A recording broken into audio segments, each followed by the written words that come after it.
Rebonjour.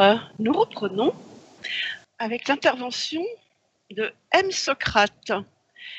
Mais M. Socrate, c'est Pierre Wild, professeur de physique-chimie. D'ailleurs, il va venir nous rejoindre sur la scène. Donc, Pierre est animateur du nouvel enseignement informatique et création numérique, ICN. Il utilise OpenSim depuis 6 ans au lycée Copperlé de Sélestat. Pour nos amis étrangers, cela se trouve en Alsace, soit la partie est de la France. Depuis la rentrée 2016, l'Éducation nationale a mis au programme des élèves de lycée un nouvel enseignement pour leur permettre de développer des compétences et de la créativité en utilisant le numérique. Pierre Wild utilise un serveur OpenSim financé par le lycée et réservé aux personnes autorisées. Pour des raisons de protection des mineurs, le serveur est principalement ouvert aux élèves et personnels du lycée.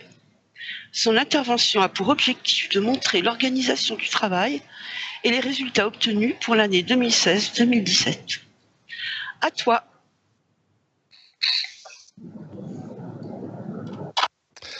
Alors, bonjour à tous et à toutes. Merci Kéops pour cette introduction et puis pour tout le travail que tu auras fait pendant cet après-midi parce que je pense que nous étions tous un peu sous les nerfs. Voilà, pour l'instant, tout va bien. Alors, après vous avoir tous salués, je voudrais en fait simplement rajouter un petit peu ce que j'ai fait dans OpenSim depuis quelques années maintenant.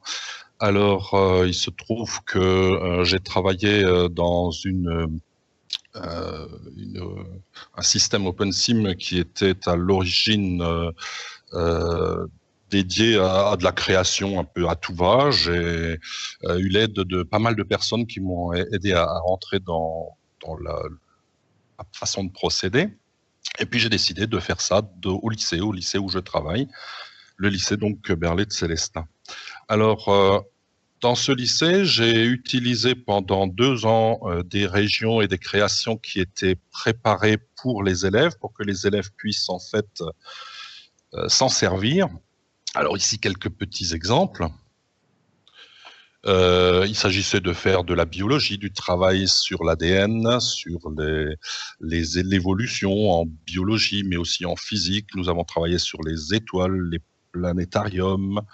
Et il se trouve que j'ai rencontré à cette époque-là les gens de la grille Ignis Fatuus, des gens qui m'ont évidemment beaucoup aidé. Je me permets de les nommer ici, donc leur nom d'avatar, Max Hill, le propriétaire de la grille, Jeff Kelly, Artelli et Chip, qui m'ont beaucoup aidé pour créer des choses nouvelles, des choses, on va dire, un petit peu extraordinaires que j'étais pas tout à fait capable de créer à l'époque. En l'occurrence, par exemple, ce genre de jeu que vous voyez à l'arrière, un jeu d'aventure où il y a toute une série d'obstacles à résoudre, de lasers qui s'allument, des codes secrets à trouver. Et puis, ça m'a donné évidemment une envie supplémentaire de me lancer dans quelque chose d'un petit peu plus en corrélation avec les programmes de l'époque. Alors, il se trouve qu'à l'époque venait d'être créée une instruction méthodes et pratiques scientifiques qui consistait en fait à faire une enquête policière. Et cette enquête policière, eh bien, se faisait habituellement sur papier, sur une simple feuille de papier. Et bien entendu, c'était pas forcément toujours très intéressant pour les élèves de démarrer ainsi. Alors je leur ai proposé en fait une enquête qui se passe dans OpenSim avec un démarrage de l'enquête, bien entendu, où ils étaient pas uniquement observateurs d'une salle où s'était produit le crime, mais toute une ville où ils devaient progresser, chercher des indices. Alors, il se trouve que l'éducation a évolué, qu'il y a eu d'autres enseignements qui sont apparus, et l'année dernière est apparu un nouvel enseignement que je vais vous présenter aujourd'hui. Alors, il s'agit d'un nouvel enseignement qui s'adresse à tous les élèves de seconde qui ont 16 ans environ. Des élèves qui vont pouvoir évoluer dans une grille OpenSim, donc à 14 régions, qui leur permet en fait de cette fois-ci non pas utiliser mes créations, mais de créer eux-mêmes, une région complète dans laquelle eh bien, ils apportent tous leurs compétences et puis recherchent de nouvelles compétences en informatique et surtout ils peuvent montrer ce qu'ils savent faire au niveau de la créativité. Voilà, donc en gros, c'est ici que démarre le travail que je veux vous présenter aujourd'hui, parce qu'en 2016, donc, il y a eu 3 groupes d'élèves, 3 fois 16 élèves, qui ont décidé de faire une création de ce type-là. Alors ici, je vous montre quelques images de ces élèves au travail. Alors, certains vont peut-être remarquer qu'on ne voit pas beaucoup de filles sur ce côté de la salle. Et c'est un peu le cas, il faut être honnête. Nous avons un petit déséquilibre au niveau de l'utilisation de ces instruments nouveaux. Mais je vous rassure tout de suite, de l'autre côté de la salle, nous avons quelques filles qui apportent évidemment énormément de choses, des choses différentes, comme on va pouvoir le constater tout au long de ce travail. Alors, en 2016, j'ai eu la chance d'être épaulé par une collègue de travail à laquelle je ne m'attendais pas du tout, c'est-à-dire une professeure de français. Une professeure de français qui était partante pour entrer dans la démarche avec moi. Alors, j'ai préparé simplement pour qu'on puisse suivre un petit peu ce que je raconte sur un petit panneau. Je vais évidemment le retourner à chaque fois que je ne bougerai plus tout à l'heure. Je vais simplement le mettre en place. Voilà. Et quand il sera en place, nous aurons la possibilité d'avoir donc mon plan. Alors, dans ce travail, il s'agissait donc pour ces élèves de démarrer une activité qui était de leur choix. Alors, beaucoup de choix étaient proposés. Il s'agissait de faire soit des reconstitutions historiques, soit des utilisations de thèmes, par exemple la musique, des choses comme ça, que je leur avais proposé toute une panoplie de thèmes. Et en fait, ils ont choisi de faire un jeu. Voilà. Donc l'idée, c'était de faire un jeu, mais un jeu dans un contexte historique. Et cette aide a été apportée donc par la collègue de français qui nous a beaucoup aidés parce qu'elle a permis de mettre un petit peu de pédagogie dans tout un travail qui semblait peut-être plutôt être un travail d'informatique. Et on est donc entré dans une phase de collaboration, une collaboration entre le professeur de français et le professeur d'informatique. Une collaboration de ce type-là, eh bien, elle est assez surprenante vu que vous allez pouvoir ajouter des compétences, on va dire, de qualité professionnelle au niveau des personnes qui encadrent. Et la professeure de français a en fait proposé à nos élèves d'entrer dans une quête de ce qu'on pourrait appeler la résolution d'un problème. La résolution, par exemple, du problème de choisir un projet fédérateur. Et quand une personne cultivée, évidemment, aide les élèves dans le choix d'un projet, ça se passe très bien. Alors, la professeure de français de la classe leur a proposé plusieurs possibilités, elle aussi, hein, et elle leur a appris en fait à discuter entre eux, trouver les points forts et les points faibles du travail qu'ils projetaient de faire, avec évidemment sous-jacent une activité qui en tiendrait compte quand même on va dire de problèmes historiques ou de problèmes culturels.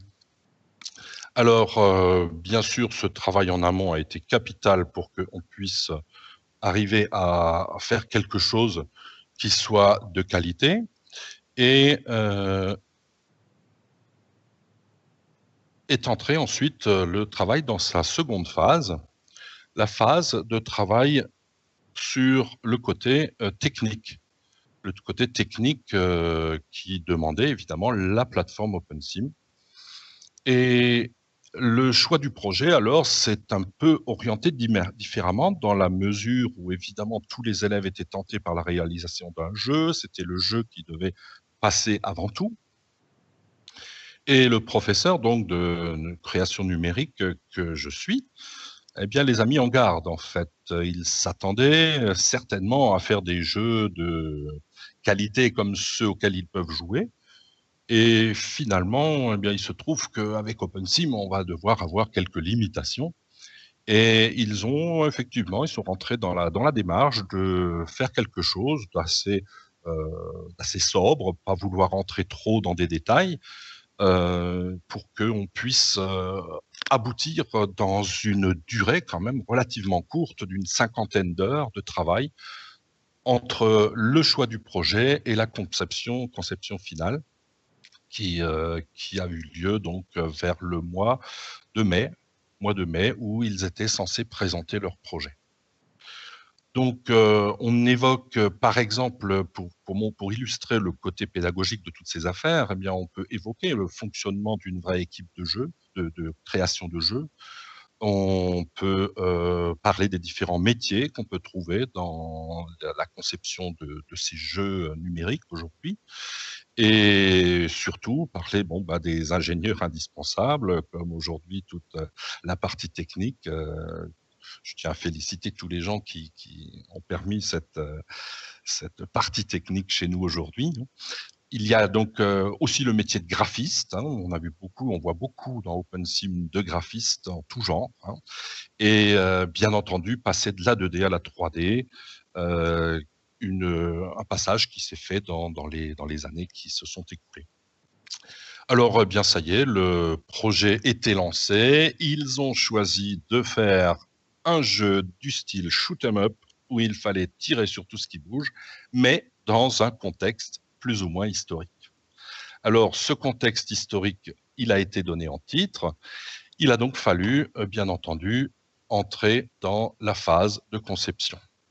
Dans la phase de conception, eh bien, il a fallu faire des recherches sur Internet, organiser ses idées, montrer que grâce à des plans, eh bien, on peut faire des reconstitutions en 3D et, bien entendu, les rendre les plus réalistes possibles ou les plus conformes à l'histoire. Ils ont évidemment voulu s'imprégner aussi de tout l'historique de Rome de cette époque et ont parfois par eux-mêmes été très surprenants. Ils ont voulu rajouter leur touche personnelle et c'est bien pour ça que eh bien, le travail peut se faire. On essaye de faire de la création. Et bien entendu, pour tout ça, il faut passer à la phase de réalisation. Pour ça, eh bien, ça ne tombe pas du ciel, il faut passer des heures. Je pense que bon nombre de personnes assises ici savent très bien de quoi je veux parler. Au départ, lorsque on découvre OpenSim, eh bien, on ne fait vraiment pas grand-chose. On ne fait qu'observer ce que les autres savent faire d'un regard envieux. Et on sait très bien que peu à peu, eh bien, on arrive à rentrer dans la démarche de création en utilisant cet outil euh, avec soit des collaborations, soit encore des travaux à l'extérieur de la plateforme.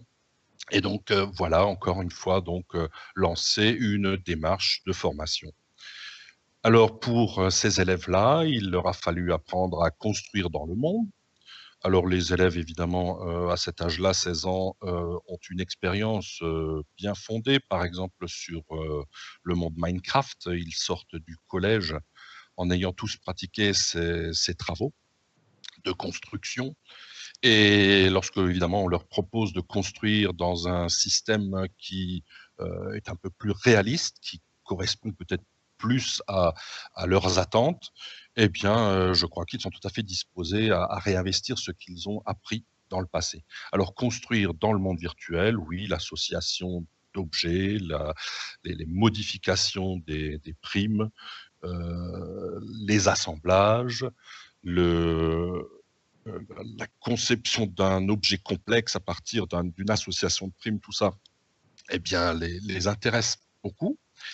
Et bien sûr, on arrive très vite à voir les limites, les formes arrondies, les formes un peu spéciales, qui nécessitent évidemment un travail sur d'autres logiciels.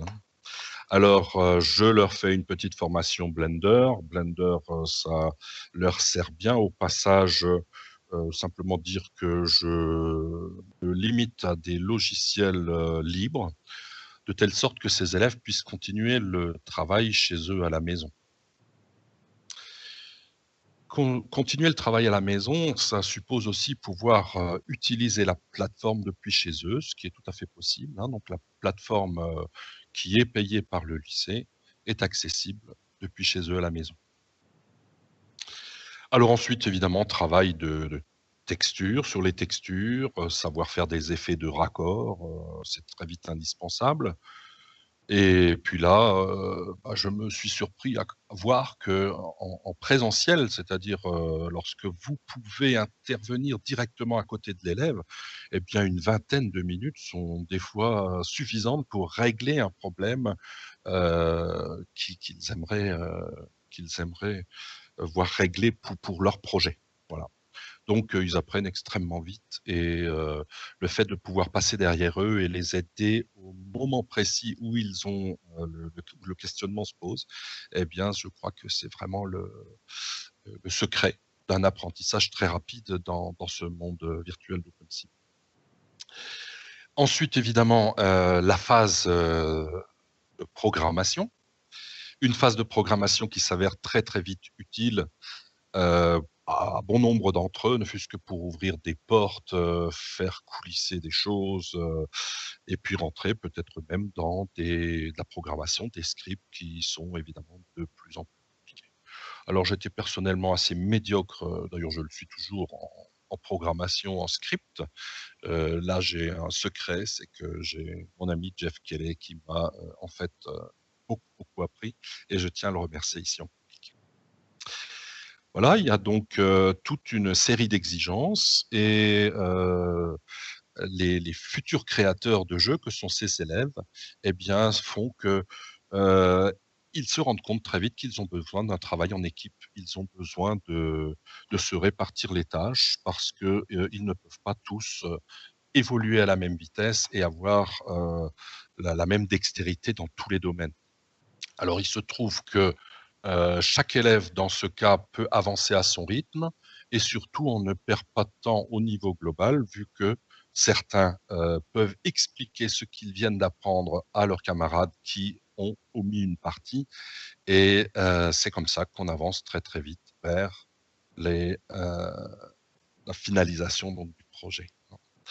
Alors la répartition des tâches, on le disait, est très importante. Alors, il y avait dans ce projet-là, par exemple, une tâche importante à réaliser, celle de créer des avatars. Bon, alors je vous demande d'être un peu indulgent, hein. Je rappelle que ce sont des élèves qui, à ce stade-là, ont peut-être une vingtaine d'heures de formation, pas plus, hein, et qui, essayent de tout mettre en œuvre pour que leurs avatars ressemblent à ces Romains de l'époque. Alors, le travail sur le bâtiment en lui-même a été fait aussi en collaboration à plusieurs, hein, avec des tranches qui ont été reproduites par du copier-coller. Et puis voilà ce que a donné, en fait, le travail final. Donc, on reconnaît bien le bâtiment, enfin je l'espère. Enfin, nous étions tous fiers évidemment du travail réalisé par les élèves à ce moment-là. Quelques petites photos pour, s'en convaincre. Alors, on est également, dans une situation où on fait des recherches sur internet pour trouver des formes 3D. Alors souvent le travail dans Blender commence par, une utilisation simple qui consiste des fois simplement en un changement de format, hein. des différents objets que l'on peut trouver et une simple petite retouche dans Blender suffit parfois à obtenir l'effet souhaité. Alors, les élèves évidemment se font aider, s'entraident entre eux et puis arrivait donc, la phase de créativité où on leur laissait libre cours. Donc en fait, ils n'avaient pas choisi de faire les jeux classiques d'une arène, mais, plutôt, les jeux oh zut, j'ai passé un peu vite. Les jeux où les personnages en fait étaient encore plus, symboliques ou peut-être, voilà. Comme ici des monstres, hein, les monstres qui devaient apparaître dans l'arène.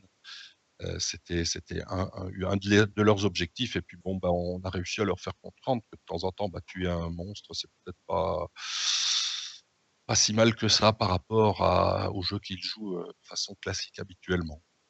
Alors, encore quelques petites images pour montrer qu'ils sont quand même allés, loin dans la finesse des détails. Jusqu'à essayer d'améliorer les intérieurs de leurs bâtiments de ville qui juxtaposent donc le côté. Et pour finir, eh bien, on a évidemment réussi à les convaincre également de faire un jeu où on pouvait gagner des points avec une barre de vie, une barre où on perdait des points lorsque on se trompait, lorsqu'on s'égarait, lorsqu'on subissait une maltraitance, mais également donc, des situations où grâce à la culture, eh bien, on peut, gagner à nouveau des points et le projet en fait, a pu se finaliser comme ça sur, une cinquantaine d'heures de travail. Alors, le bilan de tout ça, c'est que, eh bien, le groupe a réuni un très, très grand nombre de compétences, même si individuellement chacun n'a pas, réussi à acquérir toutes ces compétences-là, hein. Mais je crois que c'est le bienfait en fait de ce travail en collaboration. Alors, d'un point de vue historique, je pense que se sont greffés là des nouveautés pour eux, autant culturelles sur l'histoire que culturelles sur la musique, sur, les parties, de construction qu'ils ont réalisées. Alors si, parfois on s'éloignait des programmes, eh bien souvent on arrivait à rejoindre, l'une ou l'autre partie de leur programme de l'année qu'ils font dans d'autres matières, hein. Je pense par exemple aux mathématiques, hein, sans renfort de mathématiques et sans, précision sur la construction de primes, vous savez bien qu'il y a des problèmes ensuite de moirage, de superposition, de choses comme ça que, eh bien, on apprend très vite à leur résoudre, à leur régler d'un point de vue purement mathématique. Et puis là, il se trouve qu'au lycée, le l'objectif des mathématiques est également le moment où on essaye de leur faire comprendre ce que sont les vecteurs.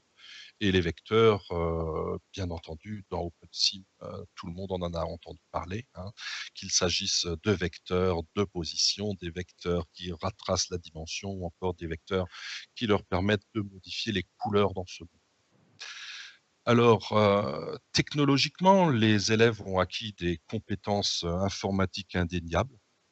C'est-à-dire que chercher sur internet avec, le respect des droits d'auteur, on insistait toujours pour qu'un maximum de de ressources soient prises, sur des sites où on a les droits de copie et cetera, hein. Donc, l'éthique, a pris une part importante dans le travail et puis les compétences informatiques, bien entendu, changement de format, modification de, de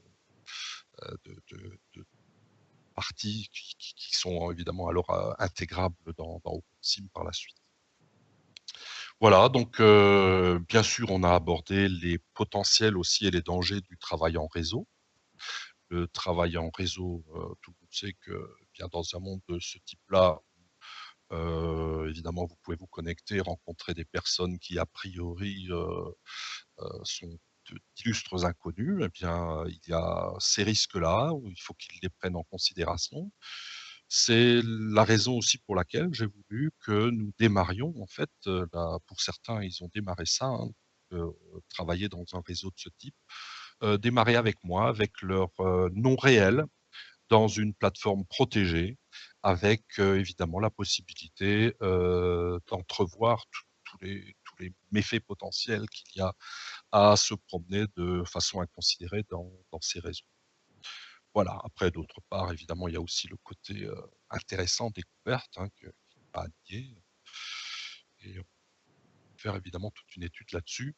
J'ai choisi ce côté sécurité, évidemment, pour avoir une ambiance de travail qui soit plus facilement gérable.